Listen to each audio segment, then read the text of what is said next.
뭐 새롭게 하는 코너? 이게 될지 안 될지 모르겠지만 새롭게 한번 해보자. 가자. 어?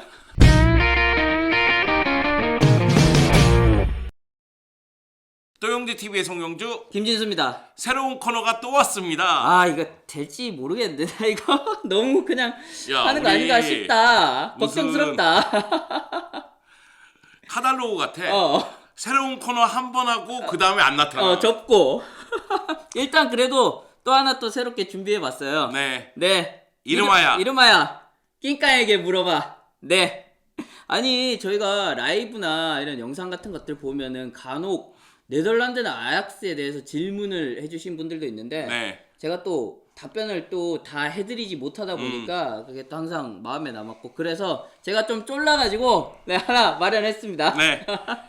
그러다 보니까 네. 여러 가지 질문이 많이 올라왔어요. 생각보다 많이 올려주셨어요. 호응이 괜찮았어. 네. 무엇보다도 네덜란드 리그의 유망주 중에서 5대 리그에서 성공할 수 있는 선수 누가 있느냐? 이렇게 질문이 굉장히 많이 올라왔고요. 그 중에서 라이엔 흐라번베르를 꼭 집어서 물어보시는 분들이 있었습니다. 최근에 이 빅리그랑 연결이 또 많이 되거든요. 네. 그리고 이 선수가 FM에서도 또 굉장히 좋은 유망주예요. FM에서 영입하라고. 아, 그렇구나. 흐라번베르. 네. 그래서 여튼 준비해봤습니다. 흐라벤베르 스카우팅 리포트. 네. 네. 자, 라이언 흐라번베르에 대해서 이야기를 나눌 텐데 네. 뭐 기본 정보야. 저희가 이제 화면에 나가고 있으니까 아실 네. 걸로 보이고 특이 사항부터 좀 짚고 넘어가도록 하죠. 네. 일단은 전 아약스 유스 출신 덴젤 흐라벤베르의 동생입니다. 이 형은 대부분의 커리어를 네덜란드에서 보냈어요. 제가 기억하기로는 피지컬이 굉장히 좋았는데 이 소프트웨어가 안 받쳐주는 거야. 기술이 안 받쳐주는 거야. 그게 아쉬워서 좀 이 선수를 안타깝게 본 적이 있었는데 어느 날 동생이 나타났어 유스에. 근데 동생이 굉장히 잘한대. 에이 뭐 그 형의 그 동생이겠지 싶었는데 아니야. 잘해. 형이랑은 달라. 그런데 이제 피지컬은 뭐 피는 속일 수 없으니까. 그렇죠. 피지컬은 좋은데 키는 더 커. 190이고 그리고 이 선수가 제가 기억할 때는 10대 초반에는 그렇게 크진 않았어요. 네. 물론 이제 연령대에서는 크긴 했지만은 이게 엄청나게 큰 차이, 큰 신장을 지났다라고 보긴 어려웠는데 갑자기 이제 15세, 16세 되면서 쭉쭉 커. 그러면서 이제 190cm의 중앙 미드필더가 됐거든요. 네. 그리고 이 선수가 그런 신장 조건만 좋은 게 아니라 신체 조건만 좋은 게 아니라 기술이 굉장히 좋다 보니까 소문이 났어. 쟤 옛날에 있던 그 덴젤의 동생인데 굉장히 잘해. 그런 소문이 돌기 시작하더니 16세 프로에 데뷔했어요 결국. 이게 약간 그런 느낌인가 보다. 그 농구에서 신장이 작아가지고 가드 역할을 그렇지. 했었는데 가드를 시작하다가 순간 쭉쭉 컸는데 센터가 된 거야. 물론 이제 포지션은 안 바뀌었지만 그런 근데 이제 느낌이죠. 가드의 기술을 갖고 있는 센터. 김연경 선수네. 뭐 그렇게 얘기할 수도 있죠. 김연경 선수가 신장이 작았을 때는 여러 포지션을 다 네. 봤다고 하잖아요. 그리고 나서 신장이 크고 나서 이제 공격수로 활약하게 되는 그런 느낌이구나. 네. 그렇게 돼서 어찌됐든 데뷔를 하게 됐고 최연소 득점 기록을 바로 갈아치웠어요. 종전에는 세도로프가 지니고 있었는데 16세 242일이었거든요. 네. 근데 16세 130일의 나이에 데뷔를 했고 바로 3일 뒤에 컵 대회에서 골을 넣으면서 최연소 득점 기록도 갈아치웠죠. 사실 돌이켜 생각하면 세도로프는 정말 축구 천재였어요. 천재거든. 근데 세도로프보다도 더 어린 나이에 골을 넣었다는 건 이건 진짜 놀라운 거죠. 네, 어찌됐든 이런 클래스를 엘리트 코스를 착착 밟아가고 있다라고 볼 수 있고요. 2018년에는 압델루리 트로피라고 해서 이 유스 레벨에 있는 선수들에게 주는 올해 유망주 상이 있거든요. 이게 이제 압델루리가 좀 안타까운 일로 선수 생활을 못하게 되면서 그런 것들을 좀 위하는 측면에서 이 이름을 바꾸게 됐어요. 트로피의 이름을 바꾸게 됐는데 이게 초대 수상자예요. 초대 수상자고 21년에는 그러니까 지난 시즌이죠. 2021 시즌에는 아약스 올해 유망주 그러니까 A팀 기준으로 올해 유망주에 선정되고 리그에서도 또 네덜란드 축구 올해 유망주에 선정되는 공인된 유망주라고 볼 수 있죠. 지금 이야기로 들어보면은 자타가 공인하고 있는 네덜란드 최고의 유망주다. 그렇지. 그 얘기예요. 다만 형보다도 잘한다. 아, 형보다 잘한다. 그리고 키가 쭉쭉 컸다. 그렇죠. 요까지 이렇게 정리할 수가 있겠고요. 네. 자, 그러면은 포지션이라든가 성향을 좀 알아볼 필요성이 있는 것 같아요. 네, 일단 왼쪽 중앙 미드필더, 그러니까 1-4-3-3의 왼쪽 중앙 미드필더를 설 수 있고요. 그리고 테나흐 체제, 그러니까 1군 기준이죠. 테나흐 체제에서는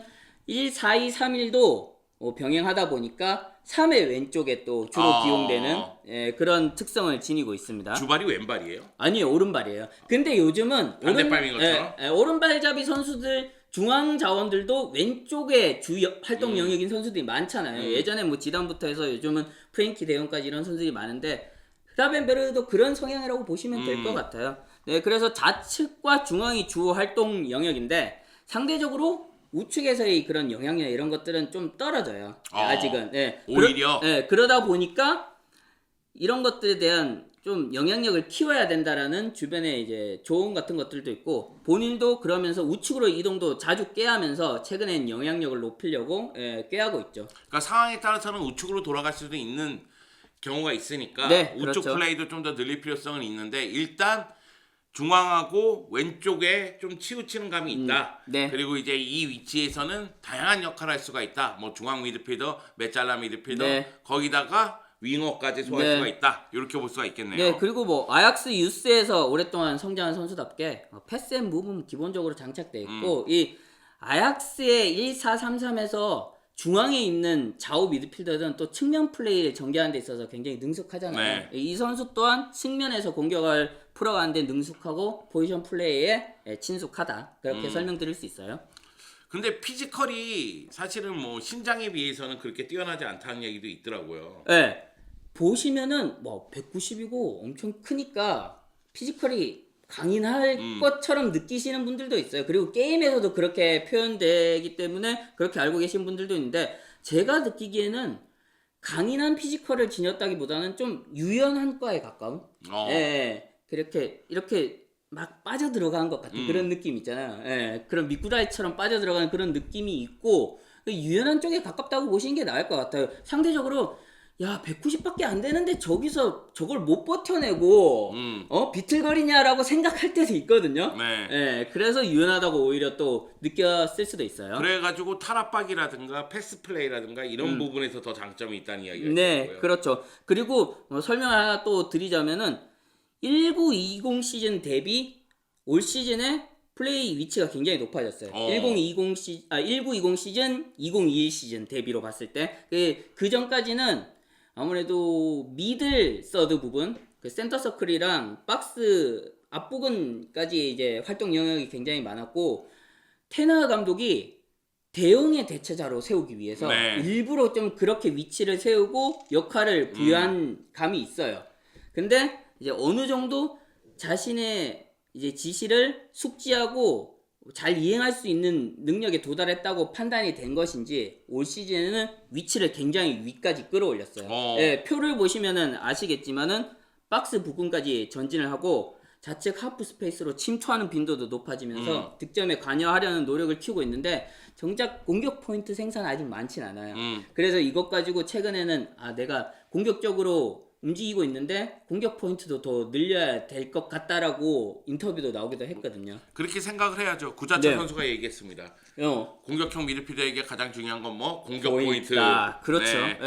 그래서 여기서 공격 포인트 더 올리게 되면 또 자신의 가치도 더 올라가겠죠. 그럼요. 네. 일단은 공격 포인트를 기록하게 된다면은 기록이 좋아지잖아요. 그렇죠. 그러면은 이제 대외적으로 평가했을 때 훨씬 더 높은 평가를 받을 수가 있으니까요. 네.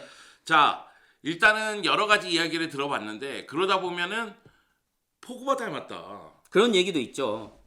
근데 제가 아까 말씀드렸다시피 키는 크지만은 피지컬이 강인하다기보다는 포그바 닮았다. 근데 이게 포그바 닮았다라고 하는 이유는 알아요. 왜냐면 일단 신장이 크고 왼쪽이랑 중앙에서 노는 중앙 미드필더 2-3선 겸하는 선수고 거기다 다리가 길어서 쭉쭉 탈압박하거나 그래 다리가 패싱 능력 길고 갖고 있고. 에이전트가 라이올라고 그러다 보니까 그런데 제가 봤을 땐 좀 유형이 달라요. 흐라벤베르가 분명히 키는 크지만은 아까 말씀드렸다시피 좀 강인하다기보다는 유연한 과에 가깝고 이 선수도 아약스 유스 출신이다 보니까 다른 아약스 유스 출신의 미드필더들이 그랬듯이 주고받는 이런 플레이들, 잔 플레이들이 굉장히 능숙하고 잦거든요. 포그바는 어떻게 보면 약간 시즈 탱크 같은 느낌 있잖아. 딱 박아놓고 자기가 킬패스 찔러주거나 중거리 때리거나, 물론 이제 이 선수가 뭐 역동적인 이런 모습도 보여준 적도 있지만은 이런 것들을 보여주는 시간들이 더 많잖아요. 근데 흐라벤베르는 약간 잘게 썰어가면서 막 들어가는 예, 그런 느낌이 있다는 거죠.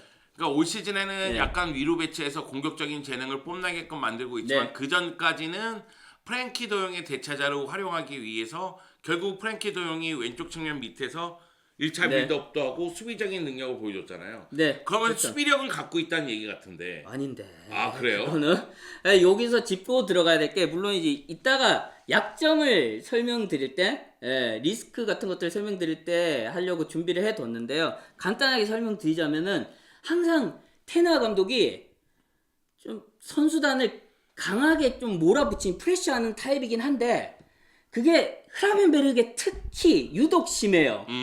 언론에다가 대고도 흐라벤베르는 수비적인 능력을 좀 더 키워야 된다. 그리고 수비적인 기여도, 근면함 이런 것들을 키워야 된다라고 항상 주문을 하거든요. 왜냐하면 프랭키 대용이 제 기준에서는, 그리고 아약스 기준에서는 거의 완성형이었어요. 네. 플레이가 굉장히 원숙하잖아요. 터치가 깔끔하고 딱 볼을 자신의 몸에 붙여서 그 다음 플레이에 들어가는 이런 것들에 대한 것들이 기계적이라는 느낌이 들 정도로 정말 완성도가 높았는데, 흐라벤베르는 그 정도는 아니라고 생각이 되거든요. 그러다 보니까 그렇게 좀 비교가 되기도 하고, 이 3선의 위치가 굉장히 중요하잖아요. 네. 공수 전환하는 데 있어서 많이 기여되는 위치다 보니까 또 더 몰아붙이면서 더 완벽함을 요구하는 것 같기도 해요. 아니, 네. 결국은 약점이라는 부분에 대해서 좀 보면 네.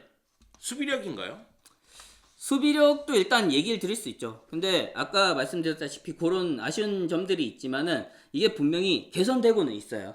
저희가 또 아직 어린 선수니까. 표로 준비를 했지만은 수비 지표의 변화를 또 위에서 보실 수 있을 텐데요. 가로채기, 태클, 경합에 대해서 저희가 정리를 해봤는데, 경합에 대한 수치가 올 시즌에 많이 늘었어요. 예, 이건 많이 부딪혀주고 수비에 많이 가담하고 있다라는 뜻이죠. 그리고 일반이라 하면 그라운드에서, 지상에서 붙는 뭐 경합이고, 공중은 또 공중볼 경합을 말씀드릴 수 있는데, 두 가지 모두 지난 시즌 대비 성장하고 있거든요. 그러면서 테나가 이렇게 혹독하게 강하게 키우는 게 이유가 있겠지. 이유가 있고 지금 맞아 들어가고 있다라고 볼 수 있을 것 같아요. 그만큼 갖고 있는 재능이 뛰어나니까 그 점을 좀 끌어내려고 노력하는 것 같고요. 맞아요. 그리고 수비력인 측면 외에도 다른 부분에서도 약간 아쉬운 점이 있다는 얘기가 있던데. 네, 뭐 위치 조정이나 이런 것들에 있어서는 아무래도 공격적으로 많이 기용되다 보니까 수비 전환이 빨리 돼야 되는데, 여기에서 부지런히 내려오지 않으면 안 되거든. 근데 이제 한 번씩 이렇게 나태한 모습이 보여지면은 이게 점줄 놓는구나. 그러면은 팀의 큰 위기로 이어질 수도 있잖아요. 이런 것들이 이제 뭐 약점이라고 말할 수 있을 것 같고요. 수비 시에 포지셔닝이 안 되는 경우가 있고, 한 번씩 있죠. 네.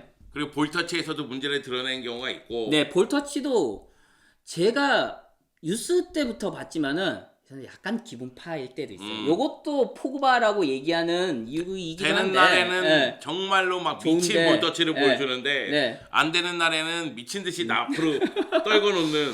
네, 이게 전임자인 프랭키 대용이랑 계속 비교할 수밖에 없는 것 같아요. 프랭키 대용은 볼이 탁 붙고 그 다음에 플레이가 빠르게 전개되잖아요.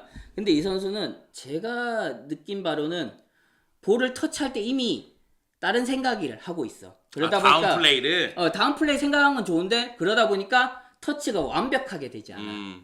그러면서 플레이에 좀 터치가 제대로 안 됐을 때 로드가 걸릴 때가 있다거나, 혹은 상대의 압박에 대처가 제대로 안 될 때가 있거든요. 그런 면에서의 좀 아쉬운 점들은 있어요. 네. 네. 그 외에 얘기할 거리가 있나요? 예, 그 외에도 이거는 뭐 약점이라기보다는 지금 좀 아쉬운 점이고 개선돼야 될 점인데, 많이들 얘기하실 때 흐라벤베르 슈팅력이 끝내준다. 요것도 이제 포그바하고 비교되는, 제2의 포그바라고 얘기하시는 분들이 있는 이유기도 한데, 제가 봤을 때는 이게 아까 얘기 드렸던 약점하고도 연결이 돼요. 터치 관련해서. 이 터치에 있어서 이렇게 좀 기복을 보이다 보니까 슈팅을 가져갈 때도 그 이제 사전 동작 같은 것들 있잖아요. 이런 것들을 준비할 때 좀 로드가 걸리거나 기복이 있어요. 그래서 슈팅을 가져갈 때 제대로 걸리면 정말 구석에 꽂힌 멋진 슈팅들이 나오는데 네? 왜 웃었어요? 얘기해보세요. 제대로 차면 꽂히지. 아니 근데 들어보세요. 들어보는데 이게 미끄러지면서 넘어지면서 찰 때가 많다라는 거지. 야, 네가 지금 얘기하는 모든 이런 약점이나 이런 거의 기준이 지금 프랭키 더용이야? 아니지, 프랭키 데용은 슈팅 이것도 못하는데. 아니 지금 네가 얘기하는 거의 기준이 뭔지를 모르겠어. 지금 뭐냐면 전체적으로 네가 약점 얘기하는 순간 이 새끼 졸라 못하는데 이런 생각이 들거든. 아니 볼터치 안 좋지. 아니 볼터치가 그렇게 좋지도 않지. 안 좋다라고 하기보다는 수비 위치 못 잡지. 기복이 있다라는 거지. 볼터치는 제가 아까 얘기 드렸잖아. 프랭키 데용을 기준으로 이렇게 설명을 드렸다.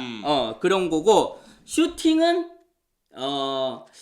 삼선에서 슈팅이 좋은 선수들 있잖아요.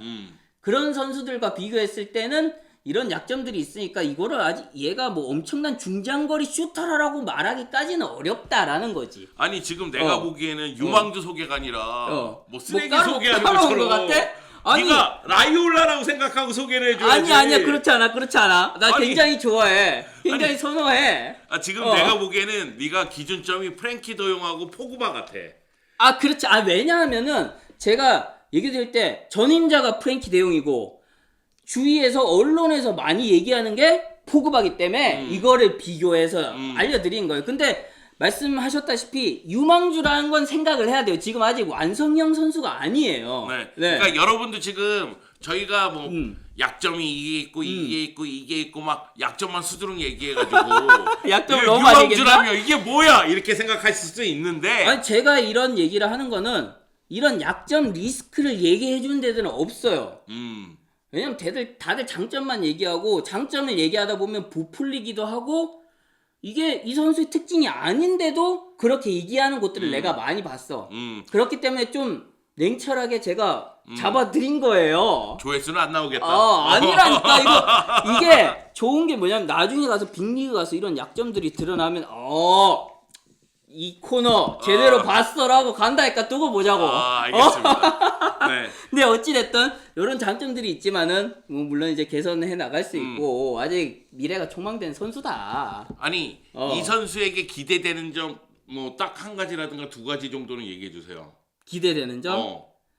일단은 미들 서드에서 드리블 능력이 굉장히 좋고 측면 플레이 있어서 측면 윙어나 측면 수비수의 그 측면 전개 공격을 도와주거나 혹은 자신이 주도할 수 있는 그런 능력이 있다는 점에서 볼을 끌고 올라갈 수 있는 능력도 있다. 직접 끌고 올라갈 수도 있고 연계해서 갈 수도 있고 그러면은 경우의 수가 굉장히 많아지잖아요. 수비하는 입장에서는 골치 아파지는데 이 선수가 그런 선수다라고 그러니까 말씀드릴 지금은 수 있죠. 완성형 단계는 아니기 때문에 볼터치라든가 피지컬이라든가 수비적인 위치 잡는 거라든가 이런 부분에는 아쉬움은 좀 있지만 그래도 갖고 있는 재능이 뛰어나기 때문에 이 선수가 포텐이 터지면은 팀의 중심으로 자리매김할 수가 있다. 어느 팀이든. 그렇죠. 네, 바르셀로나 아니야. 그런데 내가 생각하기에 그 점도 있는 것 같아요. 그러니까 뭐냐면 아약스 출신이나 바르셀로나 출신이 4-3-3이라든가 3-4-3에 좀 특화된 면이 있어가지고. 네, 제가 이렇게 장난을 얘기했지만 사실 아약스 선수들은 해외 진출한다면은 바르셀로나가 제일 어울려. 그렇죠. 그러니까 뭐냐면은 그 철학이 전술적인 같거든. 유형이 비슷하니까. 근데 제가 얘기하고 싶은 건 만약의 경우 4-4-2라든가 아니면은 뭐 4-2-3-1이라든가 이런 포지션을 썼을 때에는 어느 위치에 더 잘 어울리느냐. 그러니까 4-3-3에서는 뭐 왼쪽 윙어라든가 메짤라라든가 이 역할을 봤는데 4-4-2에서도 중앙 미드필더로서 공수 능력을 발휘할 수가 있느냐. 그렇죠. 그거는 약간 의문이죠. 뭐 요 말씀도 같이 드려야 될 것 같은데 테너 체제에선 지금 한 부품으로 자신의 구역을 책임지고 맡은 역할을 우수하게 수행해내는데 결국 이 선수는 다른 축구를 경험해 본 적이 없고 빅리그 진출 시에 이게 리스크가 될 수 있다. 이는 뭐 모든 아약스 유스뿐 아니라 다른 클럽 유스 선수들에게도 해당되는 얘기긴 한데 최근에 이번 주에 흐라벤베르가 아약스와 재계약할 수도 있다. 아직 나는 더 배울 것이 있고 여기에서 더 이뤄야 될 것이 있다라고 생각해서 재계약할 수도 있다라는 긍정적인 얘기를 했거든요. 근데 그러고 뒤통수 치고 간 애들은 많아. 근데 요 얘기까지만 물어볼게요. 아약스 출신이든 네. PSV 출신이든 페노르트 네. 출신이든 소위 얘기해서 유망주라고 들었던 선수들이 굉장히 이른 나이에 해외 나가서 폭망하는 경우가 많죠. 굉장히 많아졌잖아요. 많죠. 네. 예전에 비해서 훨씬 더 많아졌잖아요. 그걸 보시면은 예전보다 진출한 시기가 굉장히 낮아졌어요. 제가 이거 2년 전부터 꾸준히 얘기 드리고 있고, 국내에서도 훌리트라든지 반바스텐이라든지 이런 레전드들이 항상 지적하는 게, 야, 너네 너무 빨리 나간다. 물론 이제 돈으로 돌아가는 세계고, 그만큼 뭐 보상을 해주니까, 그리고 빅클럽에 대한 그런 열망이나 그런 것들이 있으니까 빨리 나간 건 이해한다. 근데 너네 축구 여기까지만 하고 말 거냐. 그 멀게 내다보면은 자국에서 최대한 기량을 성장시키고 완성시킨 다음에 그 다음에 도전을 하는 게 맞다. 그렇게 해서 도전해도 사실 성공을 장담할 수 없는데 너는 왜 이렇게 빨리 나가느냐. 그러면서 뭐 덧붙여서 에이전트 놈들도 그러면 안 된다. 선수들을 위해서 생각해서 그런 것들을 해야 된다라는 얘기도 했어요. 뭐 피터가 하면서 얘기하겠다. 아니 이거는 아약스에 남아야 됩니다, 여러분. 아니 이런 그런 얘기네. 건 아닌데 이거 알겠습니다. 장기적으로 네덜란드 축구에게도 굉장히 중요한 일이니까 네. 저도 이거에 대해서 칼럼을 많이 쓴 적도 있거든요. 그래서 그런 거라요. 낑깡에게 물어봐 첫 번째 시간인데요. 마지막 시간이 되지 않을까라는 생각이 들고요. 야! 잠깐만. 자, 그리고 네. 낑깡에게 물어봐 이 네. 커뮤니티에 댓글이 정말 많이 달렸는데 네. 요한 크루이프 질문이 많았어요. 네, 아무래도 네덜란드다 네. 보니까 질문이 많이 있으셨고요. 근데 저희가 요한 크루이프 영상이 있으니까 한번 보시면 도움이 될 것 같고, 네. 그리고 9495 시즌 아약스 얘기도 많았습니다. 네. 네, 그 영상도 있으니까요. 한번 찾아보시면 좋을 것 같습니다. 네. 저는 굉장히 재밌네요. 흐라멘베르에 대해서 알게 돼서 매우 아니, 뭐 좋았고. 계속 까더니 뭘 재밌대. 아니 재밌었어. 진짜 재밌었어? 재밌었어. 그러면은 다음 편도 또 잘 준비해 보겠습니다. 다음 편은 편까지 있냐? 없어. 아니 하자며. 네. 네. 야, 장점을 더 많이 준비해 와. 알았습니다. 네. 나 너무 깐 거 같아. 아니 나는 선수들이 굉장히 호의적인 편이거든. 근데 또 준비하다 보니까 그렇게 됐네. 야, 지금 약점 봐라. 약점. 약점이 한 장이다. 씨. 아니야. 아니 왜냐면 내가 장점을 굉장히 많이 얘기했고 장점은 다른 데서들 많이 다뤘기 때문에 제가 이렇게 좀 안 네. 다룬 내용들을 준비했다라고 말씀드리고 싶습니다. 다 이렇게 방송하다 보면 여러분 사람 성격이 다 나옵니다. 부정적인 사람의 성격이 다 나오는 겁니다, 여러분. 아니야. 나는 사람들이 그렇게 얘기해. 아니 네덜란드 선수들 너무 좋게 얘기해 준 거 아니야? 빅리그도 가면 다 망하잖아. 이런 얘기 한다고 나한테. 네. 이래서 악수를 두게 되는 거죠. 자, 그러면은 네. 다음 시간에 돌아오겠습니다. 돌아온다 그랬다. 저만 돌아오겠습니다. 야, 이거 진짜 망했어.